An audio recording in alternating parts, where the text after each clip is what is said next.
What is up, friends? Johnny Two Cellos here to review the series premiere of the brand new Big Hero 6 TV series. Johnny Two Cellos! This two-part series premiere, also known as Baymax Returns, is a sequel to Disney's 2014 Best Animated Feature winner Big Hero 6. That film is one of my favorite Disney films in recent memory, so I have been really excited to see how this continuation turns out. The show sports a brand new 2D animation style as opposed to the film's 3D modeling, and it even kept almost the entire cast of the film on board, save for a couple holdouts: TJ Miller, Damon Wayans Jr., but most importantly, they kept Maya Rudolph as Aunt Cass. I mostly like the 2D animation style. The backgrounds in particular sport some really cool textures, and while I really want to see more of the city of San Francisco moving forward in the show, what they did show looked really great. Moving to 2D animation obviously makes sense given the restraints of a TV budget, and I think they make the most of it. The world still feels unique despite the drastic change in style. Normally, this is where I say the show picks up exactly where the movie left off, but technically the series actually starts before the end of the film. The end of the original movie shows Hero rebuilding Baymax, and this is sort of rehashed in part 1 of Baymax Returns, with some new storylines and setup for the ongoing series thrown in. A couple scenes from the end of the film are even recreated in this new 2D art style, including Hero discovering his brother's computer chip for Baymax clutched in his armor/glove, and Baymax's first moments coming back to life. But they construct a completely new narrative for the series surrounding these scenes. We're introduced to the new Dean, Professor Granville, and the first part of Baymax Returns mostly showcases Hero trying to balance his schoolwork with rebuilding Baymax. It also brings back the character Yama from the film, and if you recall in the opening of Big Hero 6, Hero hustles Yama in an illegal bot fight. Yama acts as sort of a lead henchman for a yet-to-be properly introduced villain who sporadically gives him orders throughout these first 2 episodes.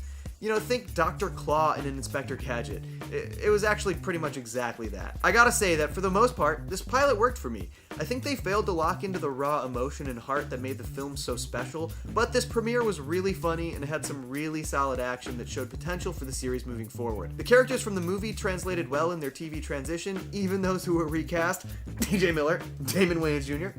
But seriously, Brooks Wheelan and Kari Payton did a really great job portraying Wasabi and Fred.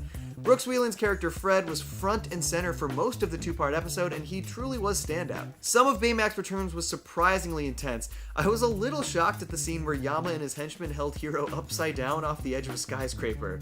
Maybe it's just my fear of heights talking, but this gave me some serious anxiety. The other subplot of the premiere has to do with Fred trying to convince the rest of the team that they should continue fighting crime after the events of the film. Most of them are not on board, but they come around when Hero and Fred are in danger, and end up saving both of them. The second part of the premiere takes place after Baymax has been completely rebuilt and has to do with Yama using a bunch of Baymax prototype skeletons to try and infiltrate Hero and the gang's school. Professor Granville has a crystal paperweight of some sort that seems to be more than meets the eye, so much so that not even Yama knows what it's exactly for. The team reluctantly suits up to take down Yama and his army of Baymaxes, and then chase down Yama in an exciting train chase scene. After succeeding, they finally accept that Fred was right all along.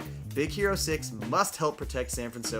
The second part ends with the team cruising through San Francisco exactly like the end of the film, and it definitely has me excited for what's to come. So, overall, I think this follow-up worked pretty darn well. It's certainly not as good as the feature film, but I did not really expect it to be. The new animation style works well, they set up some great new characters with intriguing backstories, and some very interesting questions for the show moving forward.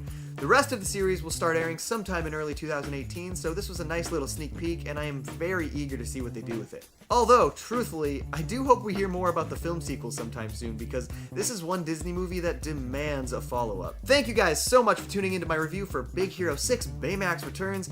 If you like this video, please comment, like, subscribe, and of course, stay tuned for more reviews. Peace. Johnny Two Cellos!